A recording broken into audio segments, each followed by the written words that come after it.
el içində bir heybət ziyarət edirlər. Xanım Həkimə Hz. İmam Musa Kazım əleyhissalamın qızı, Hz. İmam Rıza əleyhissalamın bacısıdır.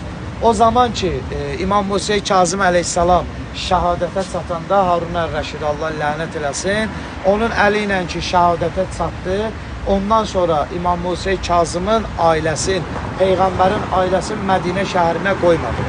Və onun ailəsi hərəsi bir diyara getdi, neçəsi İran dövlətinə sığındı, neçəsi Azərbaycana sığındı və bir çox ölkələrə sığındı ki, onlardan çox hissəsi də Azərbaycandadır ki, imamın balaları, onlardan biri də xanım Həkimədir. O zaman ki, Mədinədə bir mömin var idi, Əhl-i Beyt əleyhissalamın aşiqlərindən idi, onun dostlarından biri buradaydı.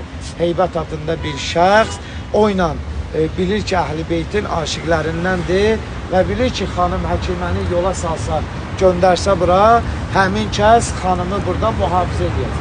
Və xanımı dəniz vasitəsilə gətirir, burada təhvil verir həmin Heybət adlı şəxsə. Heybət adlı şəxs də xanımın adını dəyişdirir, Bibi Heybət qoyur. Yəni Heybətin bibisi ki, Əhl-i Beytin düşmənləri xanımı tanımasınlar, xanımı bilməsinlər. Və xanım burada yaşayır, burada ömr eləyir. Tarix deyir ki, özü ilə 2 uşaq gətirmişdi.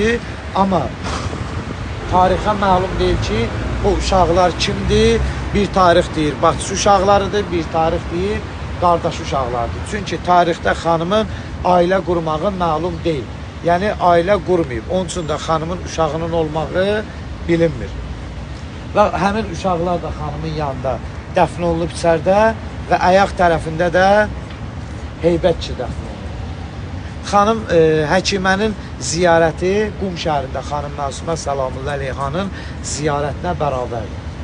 Xanım Məsumənin ziyarəti isə xanım Fatimə Zəhra Səlamullah əleyhanın ziyarətinə bərabərdir inşallah. Bizlər ki, xanım Məsumənin ziyarətini istəyirik, gəlib xanım Həkiməni ziyarət eləsək, bizlər xanım Məsumənin ziyarətini eləmiş kimi. Xanım Həkimənin ziyarətində hacətlər qəbul olur, müşküllər öz həllini tapır. Hətta Azərbaycanın dahi şairəsi tanıyarsınız, Xurşudbanu Natəvan. Neçə illər, bəli, övladı olmurmuş, dünyanın bütün təbiblərinin yanına gedib, Allahdan övlad istəyib və həmin təbiblər ona bir çarə eləyə bilmirlər. Axır gəlib, xanımın ərəbinə deyib, xanım, mən səni təvəssül eləyirəm, sən Peyğəmbər balasısan, sən Əhl-i Beytin balasısan və mən səni təvəssül eləyirəm, Allahdan istə, Allah mənə əməli salih övlad versin. Əgər mənim övladım olsa, mən sənə gələn bütün yolları abadlaşdıracam və sənə gələn bütün yolları açacam. Və tez bir zamanda Xurşudbanu Natəvan Allahın izni ilə ana olur, hacəti qəbul olur və xanıma gələn bütün yolları öz hesabına düzəltdirir. Və biz onun hesabınadır ki,